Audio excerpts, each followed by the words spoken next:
Hi friends, Jen Hoffman from healthymoving.com here. This past weekend, I launched a new video and a new program designed specifically to help the people who use tech a lot. But listen, it's not just for tech users. Anyone who spends a lot of time doing focused activities in front of them, crafting, all that kind of stuff.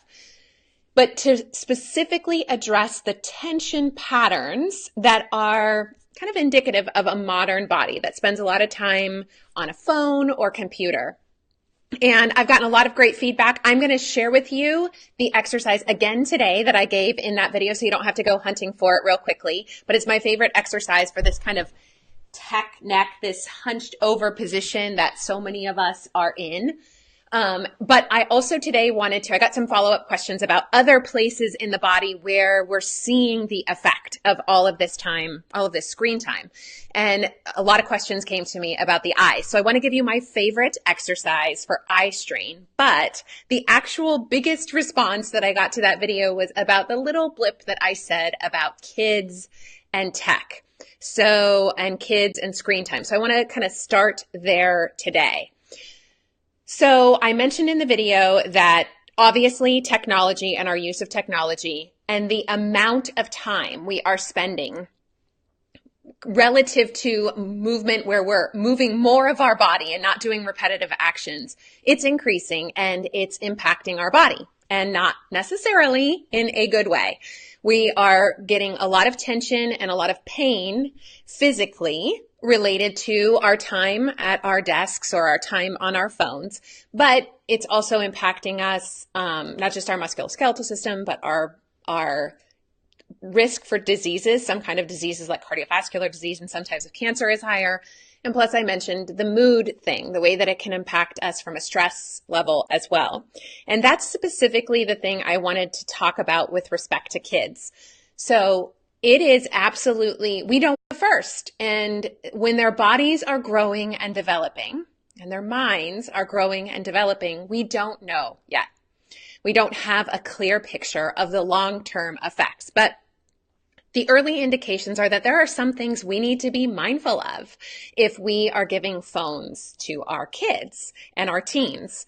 So the first thing to be mindful of is the exercise that I showed you, the fact that they are rounded over. So let's redo that exercise, and I want to tell you how you can share it with your kids. Because if you just say, you're hunched over again, do this exercise, that's not as effective as this other idea I have. So the first thing is that this rounded over position, the temptation to correct it by squeezing the shoulder blades together, that doesn't work. It just shifts the rounded spine kind of on its axis. It like tilts it so that you can't see it, but the vertebrae's orientation or their relationship with each other, it doesn't change. It's not fixing the problem.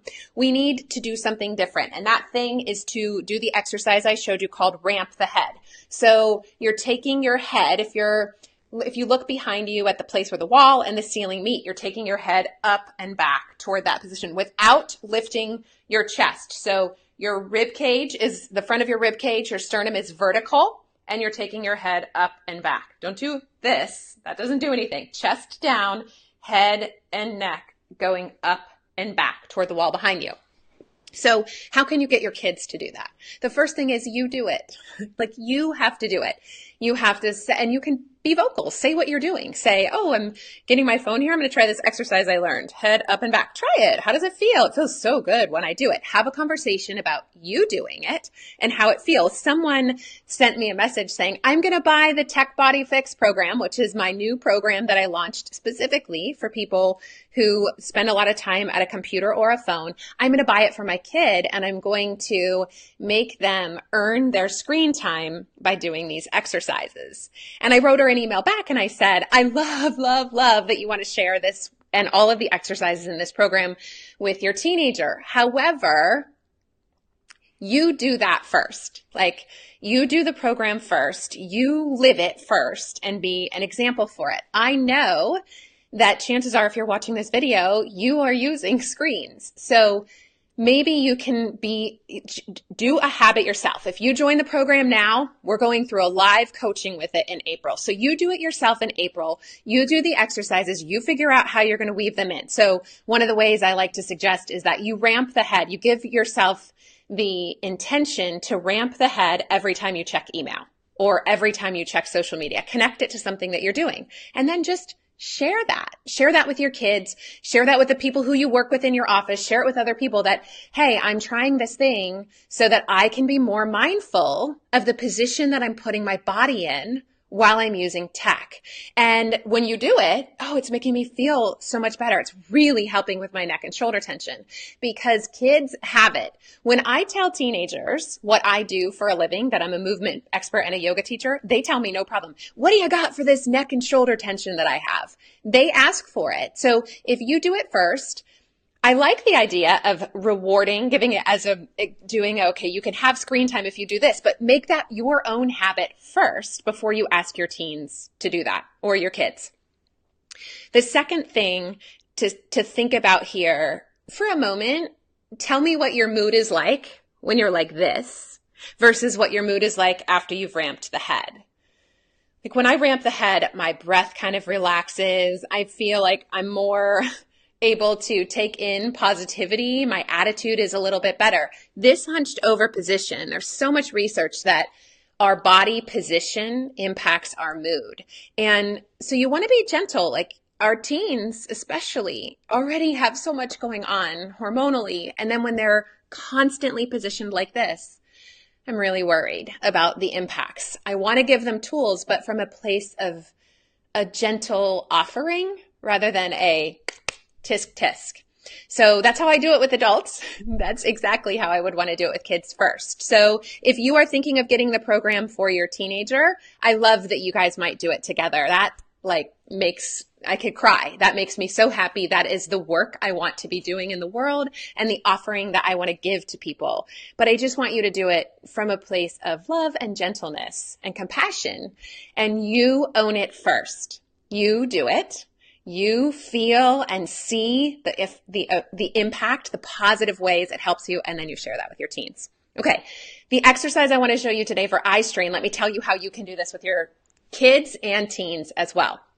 So no secret here that lots of screen time causes eye strain, and that can lead to tension headaches and all kinds of stuff. The way most people try to resolve that eye strain is by kind of rubbing the eyes or closing the eyes, and that isn't the most effective way. The eye muscles are in their tensest, their most contracted position when we're looking at something that's right in front of us. They are in their most relaxed state when we're looking at something that's far away. So the way to relax the eye muscles is to just take a quick break away from your screen and look at something that's far away. So you can do this if you're in your office, if you're driving in your car. You're obviously not looking at your screen while you're driving in your car, but when you're stopped at a red light or at a traffic light, you can just get your eye muscle tension doesn't relax just by not looking at the screen. We need to look at something very far away.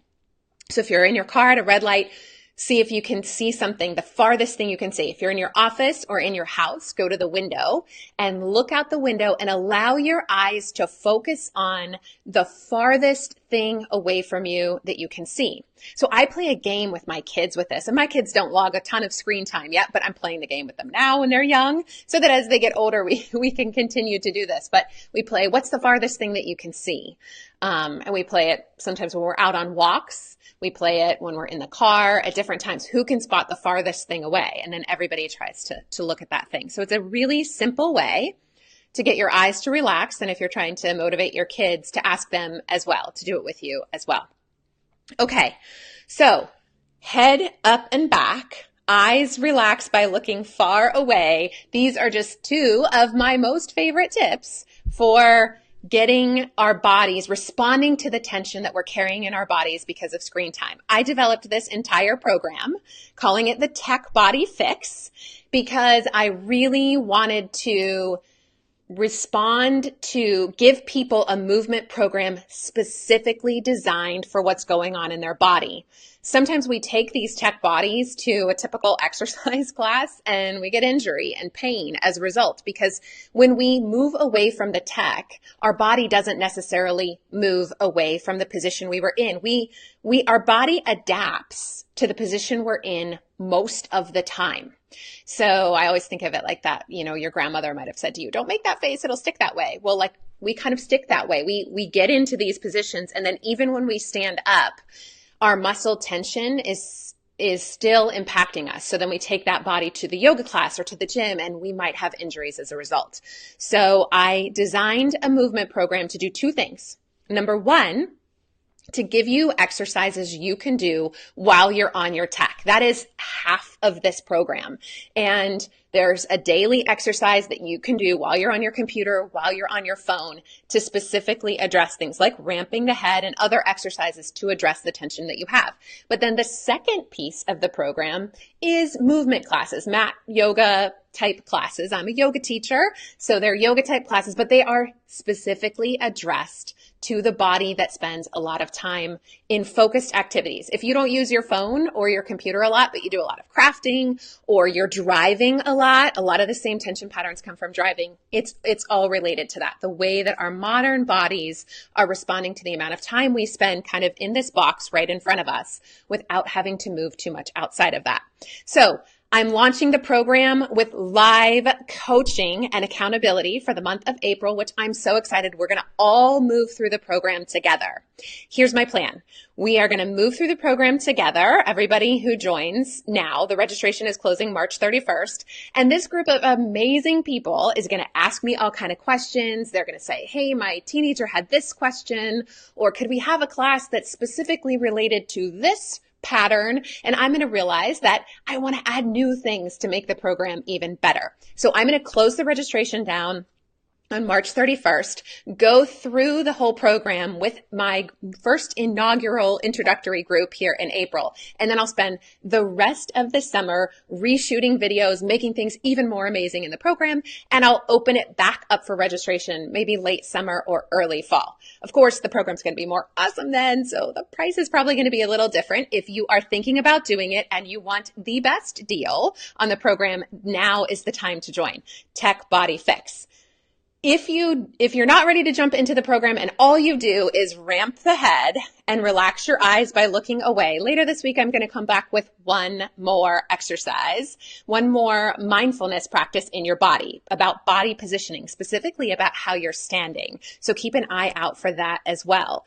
I want to give you tons of tips, but I want to really work with a core group of people who says, I'm done with this. I want something different for me and maybe different for my family with respect to how we are responding physically to our tech. That's what this program is all about. If you like this, if you find these exercises, the ramping the head and the eye strain and the conversation around how this tech is impacting our kids, their bodies, and their mental and emotional health, I would so appreciate if you would share this video. Again, healthymoving.com/tech body fix. Registration closes March 31st. If you have questions about the program or whether it's right for you, you can email me anytime, jen@healthymoving.com. I see I have one question. Oh, stargazing. Dan, I'm so glad you brought up stargazing. So, one of the things I love about stargazing with respect to helping with eye strain is that not only are you looking at something that's far away, but the light, the darkness around outside of you and the lack of light is so relaxing for the eyes. So we're coming to a time of the year where it's staying lighter a little bit later, but maybe you and your family can also just step outside, enjoy, like who can see the farthest star and appreciate how your eyes relax. That would be a nice way to wind down the day and then have no screen time after that before sleep. That can serve you physically, mentally, and emotionally. Listen, doing this work together with our families, with our teens, it can absolutely be a bonding experience if we approach it in the right way. So you can take care of your body and bond with your family at the same time. Isn't that wonderful when we can do that? All right. Thank you so much for watching, for sharing, for commenting. I love engaging with you guys. I hope you have an absolutely amazing Monday. Bye-bye.